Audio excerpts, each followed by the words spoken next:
Hey adventurers, this is Kate. And I'm Dan.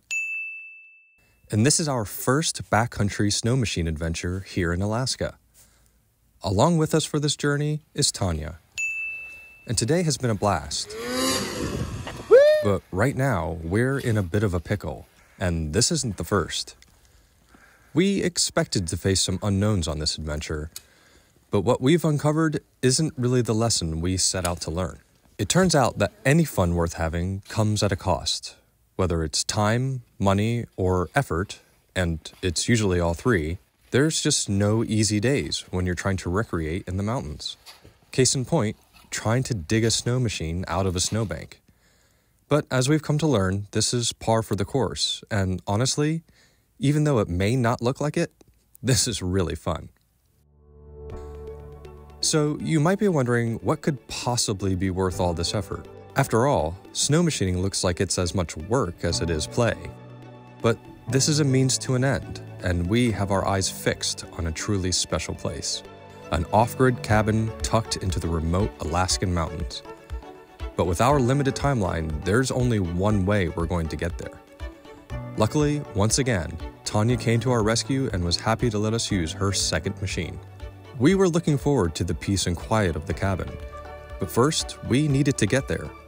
Snow machines are the ideal transport in the backcountry in winter. They're also loud, brash, and honestly, a bit intimidating.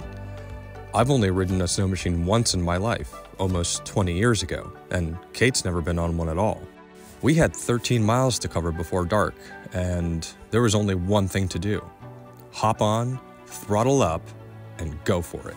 Unfortunately, we almost immediately started running into some issues.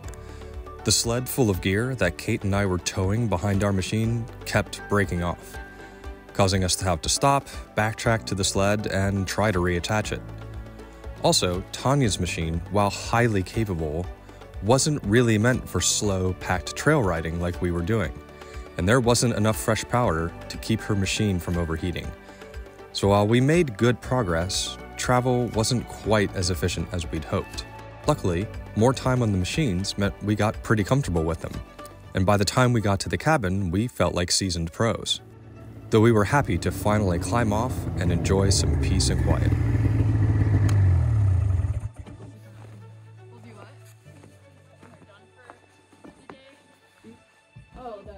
Of the snow machines.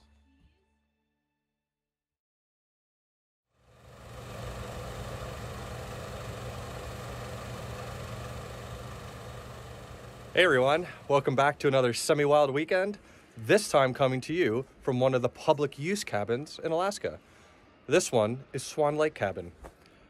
Swan Lake Cabin is located along the Resurrection Pass Trail linking Cooper Landing to Hope. Alaska has an amazing system of public use cabins, and this is only the second one we've had an opportunity to visit. The first was our overnight trip to Crow Pass Cabin. You can check out our video on that trip by clicking this link. And if you're enjoying this video, give us a like. The cabin here at Swan Lake is a 12 by 14 foot rustic cabin that sleeps 6 people. It has an outhouse, a woodshed, and even a boat for floating the lake in the summer. The wood stove, of course, is essential for winter visits, and we brought plenty of our own wood to burn.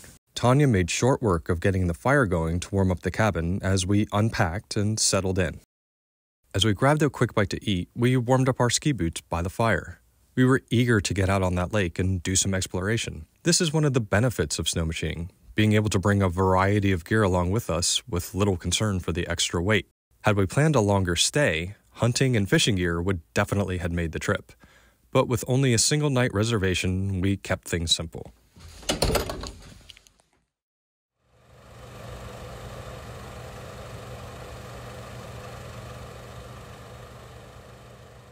The ride in on snow machines had been more physically demanding than we anticipated, but we had still been sitting all day. So it was time to strap on the skis and stretch our legs a bit. With only a little over an hour of daylight left, our exploration would be brief, but it's always nice to see a bit of the surrounding landscape. It was enough to get some exercise in and work up an appetite for dinner, which we were very much looking forward to.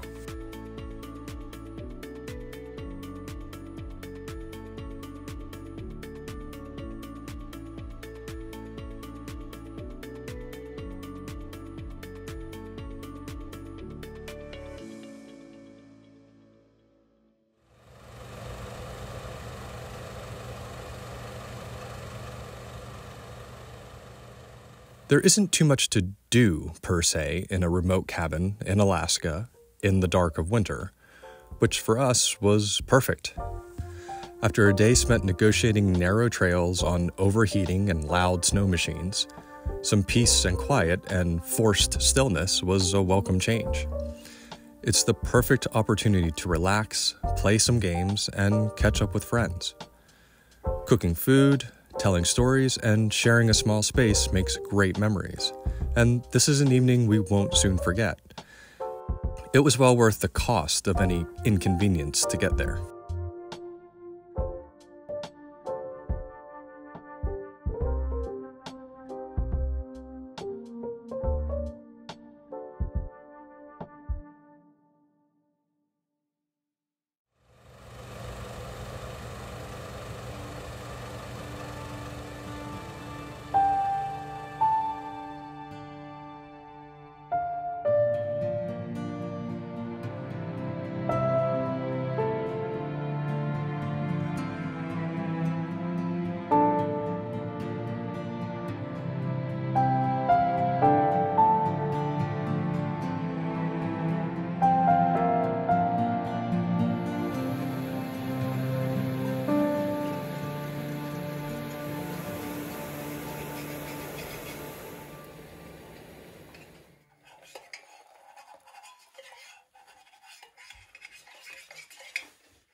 Before we started our journey home, it was time to give Kate a go on the snow machine.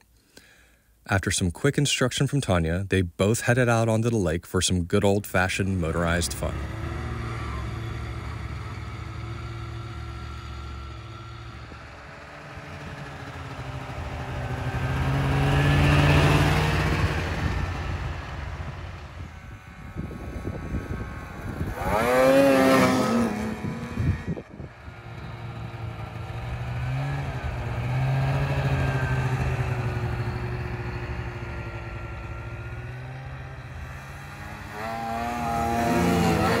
So how was your first solo snow machine experience? It was great. I want one. Okay, that was going to be my follow-up question is, should we get one?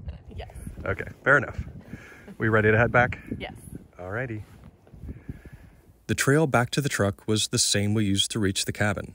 With fresh snowfall, it was even more beautiful than the ride in. And just like the ride in, we had some issues. Kate and I slowed our pace to almost a crawl in order not to have the sled break off from the back of our machine, which caused Tonia to have to wait for us, which caused her machine to overheat again, and again, and again, and again, and again. She doesn't like the hard-packed snow. Unfortunately, this was somewhat unavoidable. Luckily, this worked in that we only lost the sled once, and we were nearly back to the truck when... Yeah, this is about where you joined us at the beginning of the video, and is a great place to summarize our first snow machine experience. Overall, it was really great. Even the constant stopping for overheated machines, the sled breaking off over and over, and digging out of a snowbank made for better memories on this trip. We're very grateful to Tonia for letting us use her machine. It's likely never something we would have done on our own, and while Kate seems sold on purchasing a new one, these machines aren't cheap, and I'm not sure even this experience is worth the cost of admission. Snow machining is pretty big around here, which makes perfect sense. We'll just have to see if it makes sense for us. After all, this isn't the only way to get around in the backcountry.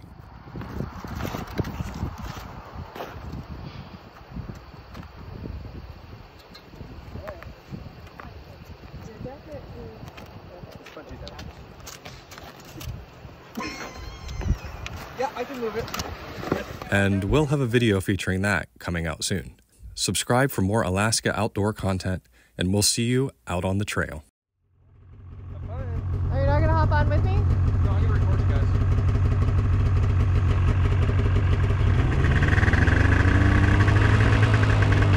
You gotta hit it. What do you mean?